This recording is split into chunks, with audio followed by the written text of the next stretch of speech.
बिलावल के नाना से 1969 में पूछा गया कि तुमने डिक्टेटर अयूब को क्यों ज्वाइन किया था।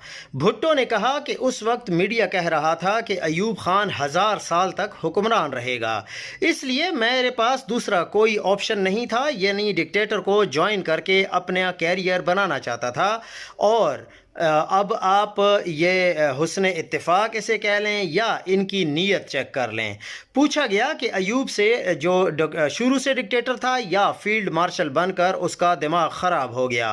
भुट्टो ने कहा कि शुरू से भी था, लेकिन इक़्तिदार मिलते ही पावर उसके सर को चढ़ गई। दूसरा, हमें अंदाज़ा भी नहीं हुआ क्योंकि वो बहुत अच्छा डिसीवर था, अपने इरादे ज़ाहिर नहीं होने देता था, झूठ बोलता था।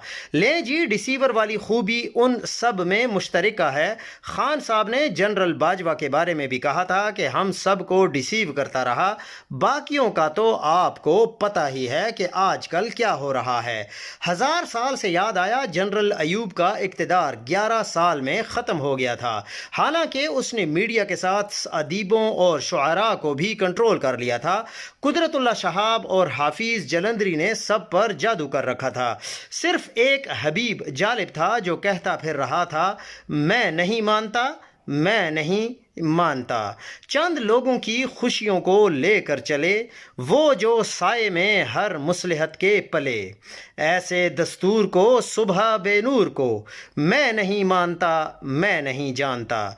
तुमने लूटा है सदियों हमारा सुकून, अब ना हम पर चलेगा तुम्हारा फसूं।